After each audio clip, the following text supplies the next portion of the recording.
mực tròn cái đa còn khủi anh khoảng đi như học lại mới không vậy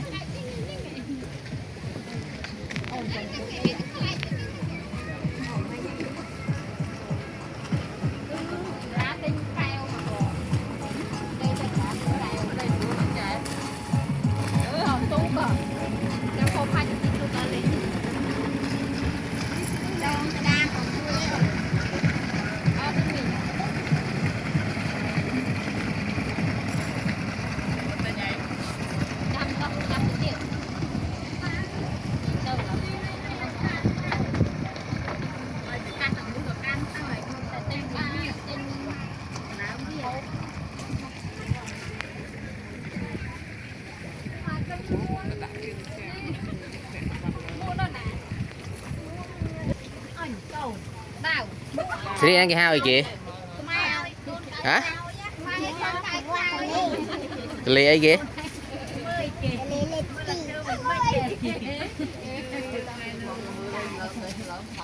Ôi này, vậy là bóc lên chi, vậy chi phí nó nãy ôm nôm mau nôm xấu rồi. Bót. Bót này. Lan kia miếng chuan mà vẫn Miền Lan nè. Lan mà. Anh ơi, bớt ơi, bớt ơi. Bớt ơi nè, bớt ơi. Bớt đang lên thì lấy tí mà đong mơ.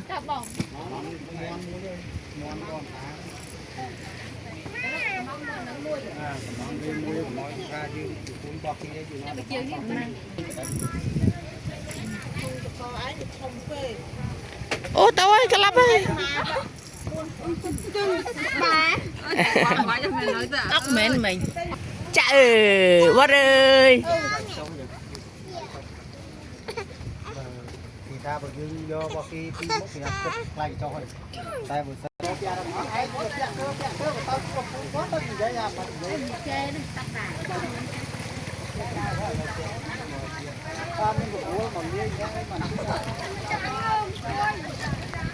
lấy củ lán bán rồi.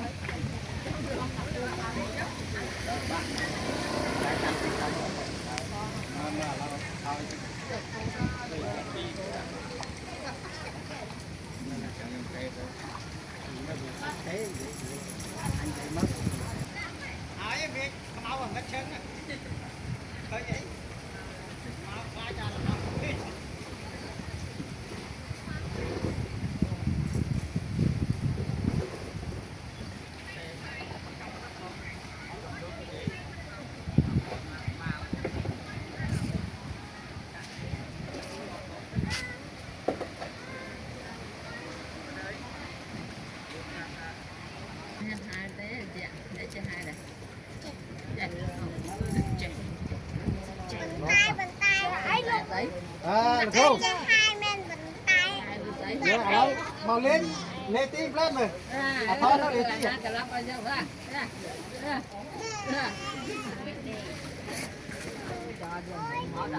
mà một lần mà ăn không có tới